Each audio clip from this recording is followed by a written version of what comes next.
Welcome back mga kabady sa aking YouTube channel. Panibagong araw, panibagong upload at panibagong pagre-react na naman tayo sa naging live ni Erwin TV Official 5 hours ago. At batay sa pahayag niya ngayon dito sa live niya ay taliwas sa kung ano yung meron na naman na nasabi si Red Zane doon sa naging live niya kahapon. Meron isang araw. Kaya wag na nating patagalin mga kabady, alamin na natin to. Kaya tara, let's go.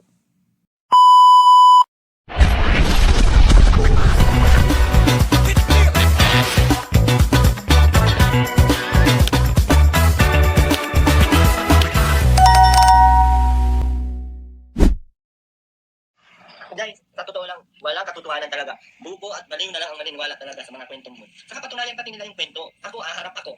Ako magiging saksi ako. Tatlo na kami, maling saksi. Maghanap pa kami doon ng mga nakasaksi. Tatayo kaming saksi. Tatayo kaming saksi. Saka patunayan nila na nag-uusap kami ni Edo na kasabwat ako. Ayun lang naman. Ayan, mga kabady, no, batay sa pag-analisa ko, kasi nareaksyonan ko din yung naging live ni Red Zane eh. At ito naman ngayon yung latest live ni Erwin, na kung saan ay binabato siya na kasabwat daw siya ni Edu, na kung daming nagsasabi na may pag-uusap daw sila ni Edu, kaya doon siya nakita niya o ganito. Pero yun nga ang pahayag dito ni Erwin is wala silang pag-uusap ni Edu. At matapang niyang sinasabi na handa siya humarap. Kasi kung gumagawa lang itong mga kabady ng kwento, kapag may naghamon sa'yo na magharap, ang dami mong alibay eh. Pero siya direct to the point ng pagsagot niya eh, na sige, haharapin ko. Kahit magkaharapan sila, kaya niyang panindigan kung ano man yung nabitawan niya ditong salita. Pero continue pa natin mga kabady. Patunayan lang nila yun. Talaga naman eh, ba naman yung gawa-gawa lang. Ganun lang yun. Diba, Erwin, sabi ni Mana, tumatakbo daw si Patna na iyak. Wala na iyak, guys. Tumago ng mukha. Nung nakilala sila, nung narinig na nila yung mga nasasalita doon na doon, medyo nagtakip sila ng sino bang hindi makakilala sa kanila? Diyos ko, lagi ko sa... So, ayun, batay kasi sa sinabi ni Red Zane doon sa naging live niya, is, nung nagkatagpo ba, si Edo tsaka si Fujiko, ay parang may trauma siya, parang may phobia, kaya tumakbo na umiiyak na nanginginig na muntika ng madisgrasya, muntika ng masagasaan. Pero batay dito, sa pahayag ni Erwin na naman sa live niya, is walang iyakan na nagaganap, walang habulan na naganap. So, dyan mo tingnan yung base mga kabady. Sa side ni Red Zane na sinasabi niya, meron action, merong horror, kasi may tumatakbo may nanginginig. Parang dating kay Red Zane, parang may horror movie, na parang may action movie. Pero dito, sa pahayag ni Erwin, na walang ganon, kundi sweetness yung meron. Diba mga kabady? Ang mahirap kasi dyan, that time kasi sa pangyayari, wala din kasi si Red Zane doon sa location na kung saan naganap yung sitwasyon na ganon. Hanggang live lang siya at hanggang verbal lang din siya sa kung ano yung salaysay niya. Patay siguro sa kung ano din yung mga tanong-tanong niya, nasagot din siguro ng kabilang kampo, di lang din natin alam. At yan pa yung wala pang sagot sa katotohanan, na puro haka-haka lang, puro react lang, puro dagdag lang ng issue. So, pakinggan pa natin si Erwin mga kabady. Ako sila pinapanood. Idol ako niyan. Idol ko yung mga yan. Hindi ako pwedeng matulog sa gabi pag hindi ko yan napapanood pag may upload si Rab. Ito ba kayo? Kasi Edo, pinapanood ko lahat ng vlog ni Edo, guys. Hindi man ako nagko-comment, hindi man ako nag-ano. Kahit live ni Edo, nandun ako. Kahit sa ninong live, basta nandun si Edo, nandun ako. Gusto naman. Naniniwala kami sa'yo, lalabas din ang katotohanan. Madami, guys. Sabi ko, kung totoo ang sinasabi ng sit-up, ipatawag nila sa barangay, gawan nila ng katawag, isama nila ako sa katawag. Much better para matuldukan na tong issue na to. Magpatawag na lang sa barangay. Sa opinion ko lang mga kabady, kung gumagawa-gawa ito ng issue at kwento itong si Erwin para mapag-usap-usapan to, hindi to siya papalag sa mga naghahamon o sa mga nagtatanong na harapin mo siya, or sa mga taong naghahamon na kailangan harapin mo yan sila ganito ganyan para magkaalaman sa katotohanan ba? Kasi kung gumagawa to ng kwento, marami siyang alibay para na makaiwas, pero siya mismo ang nagsasuggest na much better na ipatawag yan sa barangay at siya mismo ang ipapatawag din. 'Di ba? Ganun lang 'yun anong mga kabady, ganun lang 'yun ka logic isipin at balansehin yung sitwasyon.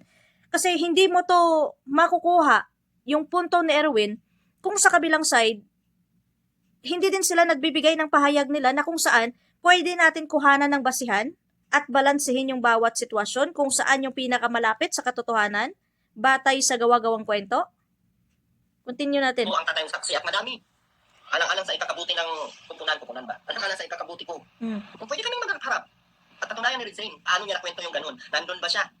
Mm. O, nandun ba siya, di ba? Nung una pa lang niya sinasabi na, sinundo dito ng tricycle ata yun o ano, di ko ano, doon pa nga lang, hindi na niya masyadong alam kung ano. So may tendency mga kabady, yung mga binitawan ni Erwin sa live niya is may katotohanan na kung saan yung kabila is parang gusto na lang nilang pagtakpan kaya gumagawa na lang sila ng issue or usapin para maprotektahan din yung babae. Dahil nailantad yung katotohanan.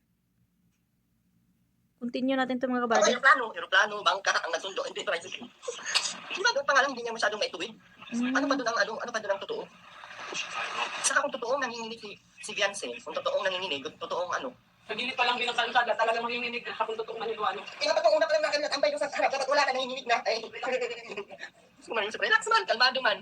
So walang malayo sa pahayag ni Red Zane batay sa kung ano yung nasaksihan nila personal mismo. Lalo na't wala pala si Red Zane doon sa pangyayari at ito sila Erwin tsaka yung kasama niya is sila mismong nakakakita aktwal. Pero yan niya ang tinatanong, yung video asan? Ilapag yung video para maging ebidensya at yan na lang yung tanging magiging alas para sa katotohanan ng matapos na tong issue na to. Kung ilan talaga maano, alam niyo sa totoo lang, ang sobrang nakakasira kay Beyonce, ay itong dalawa, itong mga nakapalibot.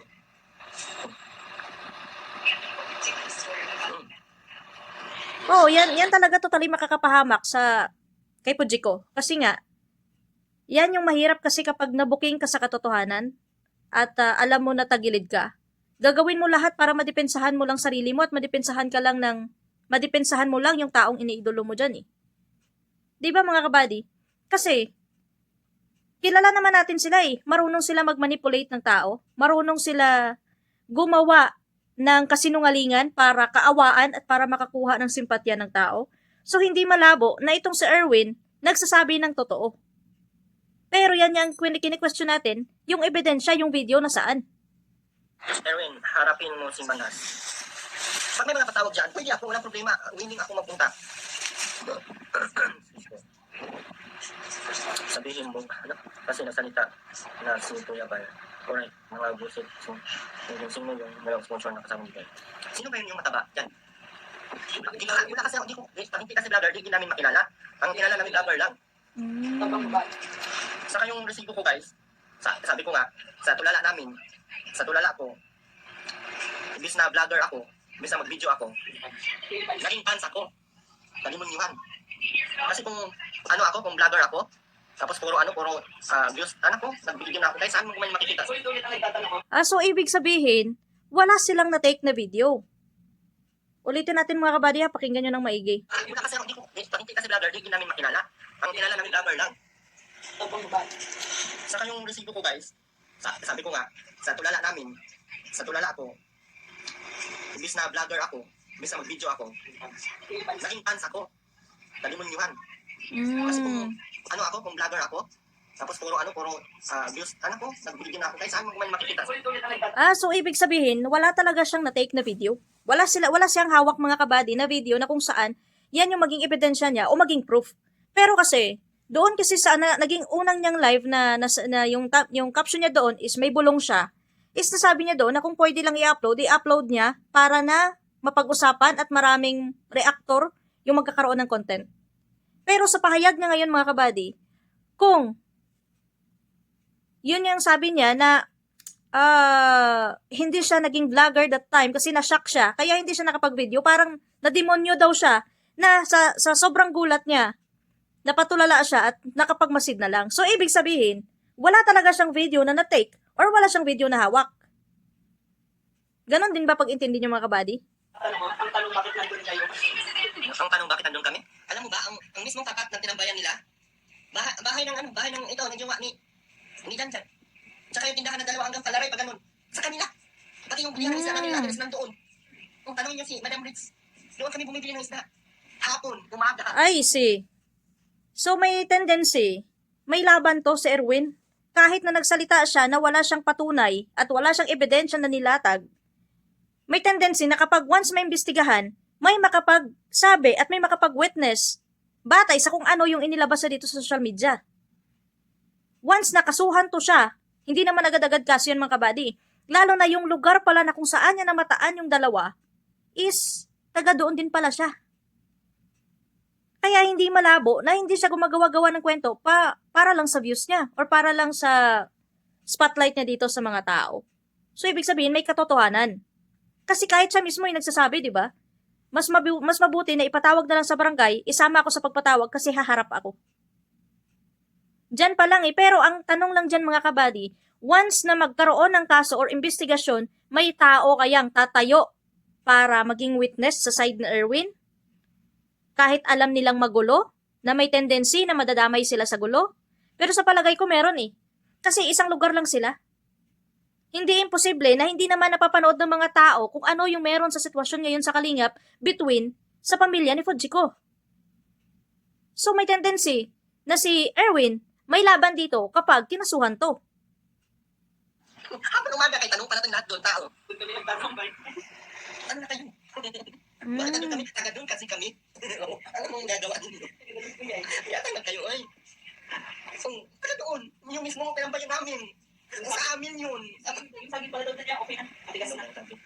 Kunin natin yun. Baka, naku, alam natin kung nandun. O sige, ipagkita mo ang video mo. No, ang video guys, sabi ko sa inyo, yun ang magiging kaso sa akin. Yung means, nandun ka sa maraming tao doon sa gilid. Ang aborto, dapat kinunan mong video. Sabi ko nga, naging hindi ako vlogger sa pagkakataong yun kasi gulat kami. Saka hindi ko man sila kilala. Oo, nagtaka na lang ako na nag-usap yung mga matatanda, si ano daw? Eh, nakita ulo! Si ano pala ito? Ulit, yung ano, Kung sa bagay mga kabady, may point siya. Kasi sa ganyan naman talagang sitwasyon na sa loob siya ng Kalingap at alam niya kung ano yung yung mga nangyayari sa loob ng Kalingap na mainit ngayon, hindi maiwasan na magugulat ka na lang na sa isang lugar makita mo sila magkasama. So, hindi talaga siya nakapag-take ng video. Dala ng excitement, dala ng nagulat siya dahil sa ganyang usapin sa mainit na sitwasyon ngayon ng Kalingap between Fujiko. Sa isang iglap lang nakita niya na magkasama si Edo tsaka si Fujiko. Hanggang mapatulala ka na lang na hindi mo na isipan na magkuha pa ng video or mag-live ka pa para ipakita lang yan. kung naman yung nung kipay ko naman nagbuka. Hindi, nagbasa. Hindi ko maalam na yung sikat Yung kipay niya daw bumuka. Yung kipay niya daw nabasa dahil nakilig sa kung ano yung nakita niya mga kabady. So ano to, may point na nasa tama si Erwin. Kasi hindi naman siya ganyan katapang na ikasa yung mga nagtatanong or mga naghahamon dyan na magharap sila kung hindi niya talaga kayang patunayan yan. Pero may ano din siya may laban siya kapag nagkaharap-harap, lalo na nasa lugar pala nila yon yung pangyayari na yun. So may tendency yan na totoo yung sinasabi ni Erwin. Hindi, wala man. Saka walang abulan doon guys. Walang abulan, walang iyakan, walang hilaan. Sweet moment meron. Wala wala pa. Tapos ganyan yan, no, kasi matawid sana si B, matawid. Hindi, pinatabi ni kasi may dumaan. Baka yun ang sinakayan nila. So diba mga kabady, ang linaw ng pagpaliwanag ni Erwin na walang iyakan, walang habulan, walang ano tawag dito? Walang kung ano man yung eksena na katulad ng sinasabi ni Red Zane. Na parang horror movie, na parang action star, kundi sweetness kung ano yung meron doon sa time na yun. Lalong-lalo na nakita nila personal, hindi lang dahil sa verbal o sumbong-sumbong o kwento sa ganito-ganyan. Actual nila kasi nakita At batay sa naging live niya nung panahon na yun, na kung saan binungad niya yun, hanggang ngayon, nakastick lang yung isang statement niya na ganun, na nakita niya si Edo tsaka si Butchiko. So, hindi din natin alam kung ano yung totoo pa. Pero, sa palagay ko, mas malapit sa katotohanan yung itong sinasabi na Erwin batay sa pahayag ni Red Zane. Kasi, kung napansin yung mga kabady, yung live ni Red Zane kahapon, batay sa pahayag ni Erwin, may tugma May part na tugma. May part na tugma, pero yung totoong pangyayari, nagkarambol-rambula na. Ang gulo na ng mga pangyayari. Sinabi natin, di ba, ginawa ka ng baka yun ang sinakayan nila para magiging issue yun. Tapos ginawa ng, ano yun, yung gusto nang mapakamatay ni Benson, gusto nang magpasagasa. Hindi ko, ganun ang gusto mapakamatay, tumalon ko kayo sa building. Di ba nandun na kayo galing sa Manila? Oo, nandun na kayo galing sa Manila. Doon, madami pong mahahabang tulad. Kasi naman yun. Pero alam nyo kasi mga kabady, ito kasi yung ano dyan eh. Mahirap din naman kasi maniwala sa kung ano yung napanood natin kay Erwin at saka kung ano man yung napanood natin dito kay Red Zane. Lalo na si Red Zane, siguro may contact yan sa pamilyang Batalero, nagtatanong siya doon, nag-iimbestiga ganito ganyan. Kung ano sasabihin ng Batalero, yan din yung nilalabas niya. Pero hindi din natin sure kung ano ba talaga yung pag-uusap nila kasi wala naman tayong nakita na nag-live si Fujiko. Wala naman tayong nakita na nag-upload ng video or magpaliwanag sa ganito. Ang magiging susi lang talaga dyan mga kabady ay ang magsalita si Fujiko tsaka si Edu. Yan lang yung tanging susi dyan kung ano ang tunay na kaganapan. Kasi sa pag-analisa ko mga kabady, batay sa mga napapanood natin, ang nangyari, parang may pag-uusap si Fujiko between sa sponsor na hindi alam ni Edu. Na parang katulad ng sinabi ni Red Zane na niyaya si Fujiko na lumabas, pumunta ng Bagaspas para mag-enjoy, para makipag-jamming. So siguro, itong dalawang sponsor na to na maka-EDSI talaga, die hard sa EDSI at gusto nila merong closure or maayos ang sitwasyon or kung ano man yung gustuhin nilang mangyari, may communication din siguro si Edu between sa sponsor na kung saan hindi din alam ni Fujiko. So parang nagkaroon, sa pag-analyze ko lang parang nagkaroon ng blind date, parang ganon, na parang gusto nilang pagtagpuin yung dalawa na hindi alam ng both side, kaya ganon yung nangyari. Parang ganon yung sitwasyon mga kabady eh. Pero sa ganitong estado na mahirap kasi dito sa social media kapag dito mo talaga inilabas, ang daming nakikisawsaw, maraming nanghihimasok sa kung anong merong issue na kung saan wala silang bawas kundi dagdag lang ng dagdag ng kung ano-ano pang mga usapin na kung saan pati na pamilya nadadamay na. Marami pang taong nadadamay. Ang pinaka mahirap lang kasi dito din kay Edu. Lalaking tao. Pamilya na niya nadadamay, nanay niya na-depress na. Kung ano na yung nangyayari sa nanay niya dahil sa mga issue dito sa social media. Pero wala tayong sapat na sagot na nanggaling sa kanya. Oo, sinasabi ng iba na tigilan na daw yung paggamit kay Edu at pagtapik. Doon, dahil nagsalita na daw si Edu. Alam niyo mga kabady, kung naiisip ninyo, yung mga nabitawan at na-clarify lang ni Edu about sa issue na to is yung about sa buntis at about sa secret wedding. Hindi niya pinoint out yung part na may pagkikita ba talaga or wala. Yan ang kinakaguluhan ngayon ng mga tao dito sa SOCMED kung ano ba talaga ang katotohanan. Kaya maraming taong nadadamay dahil tikom yung bibig nila. At kung napansin ninyo mga kabady, pati si Kuya Val nadadamay na dito, pati yung mga kalingap, dahil nga si Edo kalingap, nadadamay na yung kalingap dito. Hindi naman natin mapagkaila yan. Ang masaklap lang dyan kasi, si Edo tahimik lang. Kahit nadadamay na yung pamilya niya, yung nanay niya nasa stage ng depression, stress na sa mga pangyayari, pero tikom yung bibig niya. Pero napansin niyo ba, parang mas pinapakita niya pang concern siya kay Fujiko, kaysa na bigyan niya din ng konting oras para masagot kung ano yung exact na issue dito para isahang usapan na lang. Pero ang dami niya pang paligoy-ligoy eh. Pa-baby pa siya sa mga binibitawan niyang salita eh. Kung totoo lang, kung napansin niyo lang, yung kinlarify niya lang talaga, yung about sa buntis at about sa secret wedding. Pero yung main topic na pagtatagpo nila, wala. Lalo na't may nadadamay na. Sa sobrang kabaitan ni Edo, na ayaw niya sumagot sa mga issue na yan, hindi niya napapansin yung mga tao sa paligid niya nadadamay na. Na kung saan, siya lang yung magiging susi dyan para sa katahimikan. Yung sumagot siya at i-point out niya kung ano yung sagot sa mga issue ngayon. Sa sobrang kabaitan niya mga kabady, parang kutob ko lalagpas to sa universe ba? Hindi lang to sa langit lalagpas sa sobrang kabaitan niya. Na parang sa kanya ayaw na niyang sumagot kasi pag sumagot siya, nababa siya. Pag hindi siya sasagot, nababa siya. Pero hindi niya ba naisip na sa sobrang katahimikan niya, taliwas sa kung anong pinapakita niya kasi nga nakalive pa siya nung nakaraan na kung saan thumbnail niya nasa Hong Kong sila kasama niya sa thumbnail niya yung babae pero binlard lang. At yung caption niya doon, nagpapahiwatig na tigilan na sa pangbaba si Fujiko at si Fujiko maging maingat sa mga nakapalibot sa kanya. Mas concerned pa siya kay Fujiko na kung saan pinahiya din siya sa buong mundo doon sa Raffy Tulfo in Action kaysa na mag-concern siya dito sa kadugo niya sa pamilya niya. Lalo na yung nanay niya, mas apektado na ngayon sa sitwasyon. Pero mas pinipili niyang tahimik siya. May bayag naman to si Edo, pero hindi ko alam ba't hindi to, wala tong panindigan at wala tong dignidad sa sarili niya. Okay lang kung siya lang yung apektado dito sa mga issue na to, pero ang dami nang nadadamay. Mahirap ba sagutin yung mga issue dito para lang sa katahimikan, para matapos na to? Kasi kung pabayaan to mga kabady, ang daming mga content creator at ang dami ng mga antay na kung saan live sila ng live, banat sila ng banat kay Edo, kahit hindi na involved sa kung ano yung issue at topic, may mga dagdag na kung saan makikita ng Pro Kalingap, magre-react na naman yung Pro Kalingap, hanggang sa iinit na naman ng init yung eksena, samantala si Edo, kalmado lang, relax lang, pa-video kay lang sa live niya. 'Di ba? Nakakaasar yung ganun, na okay lang sana kung ikaw lang yung inaatake at ikaw lang yung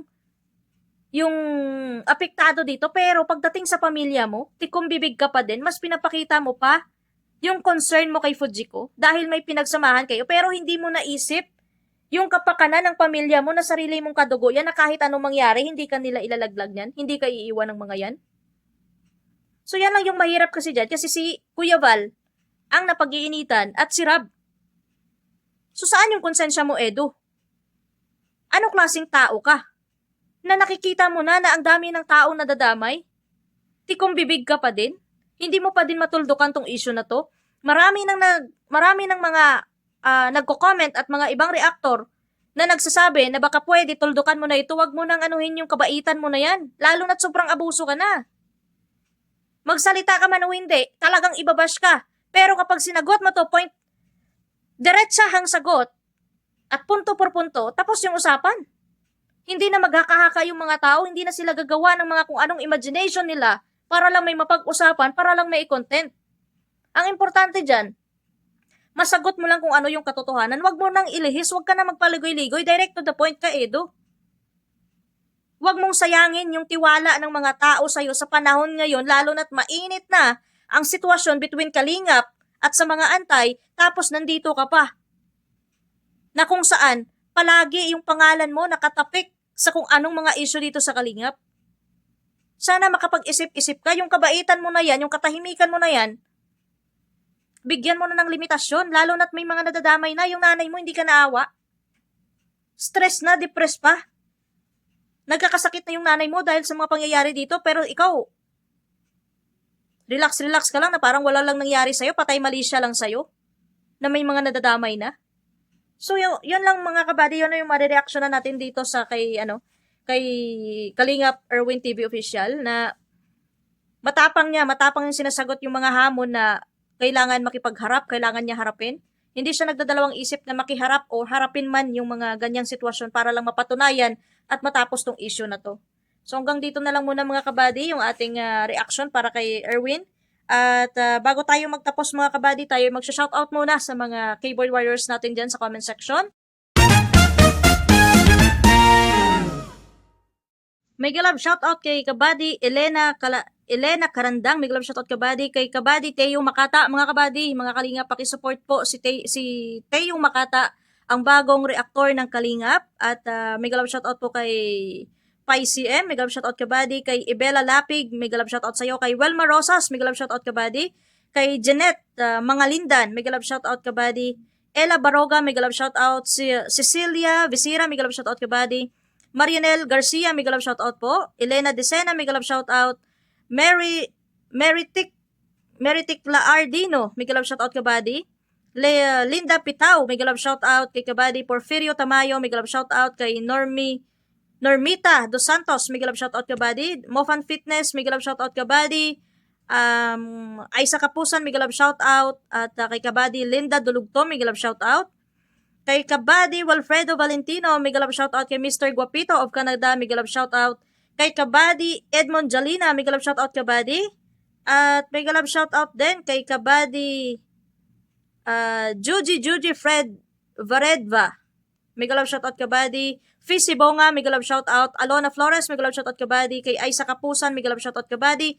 Lilia Tatlong Hari, mega love shoutout kabady. Kay Ami Odiver, mega love shoutout. Kay Island Tihana, mega love shoutout kabady. Ami Odiver, mega love shoutout. Kay Marilo Cuevas, mega love shoutout kabady. Kay kabady Chris Marlipon, mega love shoutout. Daisy Mistio, mega love shoutout. Kay Ate Emma Femabol, mega love shoutout. Kay Chloe Faith, mega love shoutout kabady. Kay Daisy Mistio, mega love shoutout. Kay Rosita Orenya, mega love shout out. Hello Kitty, mega love shout out. Marilo Cuevas, mega love shout out. Melen Llorera, mega love shout out kabady. Ophelia Pinamante, mega love shout out kabady. Kay Cristita Acosta, mega love shout out kabady. Vilma Fernandez, mega love shout out kabady. Clementina Labagües, mega love shout out. Consolacion Acepcion, mega love shout out kabady. Kay Beatrice Bergado, mega love shout out kay kabady. Gina Haravilla, L. Smith, Michelle Afable, mega love shout out. Ami Odiver, mega love shout out kay kabady. Sapia Jamang, mega love shout out kay kabady. Janet Galvan Salazar, mega love shout out kabady. Kay Helen Doria, mega love shout out. Kay Jenaline Puyat, mega love shout out kabady. Kay Adforge Lloyds, mega love shout out kabady. Elena Carandang, mega love shout out. Kay Riza Reyes, mega love shout out. Kay Ramos Ganda Channel, mega love shout out. Kay Rosario Zamora, mega love shout out kabady. Kay Leia Leliza, mega love shout out. Kay Beatrice Bergado, mega love shout out. Conrado Doctolero, mega love shout out kabady. Kay kabady Bebe Lina Manago, mega love shout out. Kay Ken Hezon, mega love shout out kabady. Kay kabady J da London, mega love shout out po. Kay Jeneline Mendoza, mega love shout out kabady. Nerissa Tio Pinto, mega love shout out kabady. At kay kabady Normitado Santos, mega love shout out kabady. Kay kabady Elena Lozada, mega love shout out. Kay Beatrice Bergardo, mega love shout out. Elizabeth Kalimlim, mega love shout out. Kay Melly Kelling, mega love shout out kabady. Rodolfo Viado, Hirasalia Malisido, mega love shout out kabady. Franco Reyes, mega love shout out po. Cecilia Visira, mega love shout out. Kay Aidas Ma, mega love shout out. Bibi Kumal, mega love shout out kabady. At sino pa yung nagpapa-shout out? Kay Vanessa, mega love shout out kabady. Kay Rosetta Orenya, mega love shout out. Kay Hernani Rigato, mega love shout out. At Joanne Liantada, mega love shout out kabady. Merlin Matsuka, mega love shout out kay kabady. Mofant Furnace, mega love shout out. At sa kay Kuya Mario, Kuya KSM, kay Kuya Marciano TV, kay Tita MC, Marilyn Chang, kay Ate Marilyn Pablo, Ate Bupil, Kuya Miel, Papa Shider, Papa Veer, sino pa? Marami pa mga kabady, baka makalimutan ko na, hindi ko na kayo maisa-isa, kaya mega love shout out sa inyong lahat mga kabady. Syempre, wag natin kalimutan suportahan ng Ama ng Kalingap, Kuya Val Santos Matubang, Kalingap Rab, at si Ate Edna, at sa buong Kalingap community at Kalingap partners, supportan din po natin mga kabady. Hanggang dito na lang mga kabady. Salamat sa inyong panonood at pagsubaybay. At huwag kalimutan mag-subscribe sa aking YouTube channel and don't forget to hit the notification bell para updated kayo palagi sa aking bagong upload dito sa aking YouTube channel. Kaya maraming salamat. God bless everyone. Have a great day and to God be the glory sa ating lahat. Bye.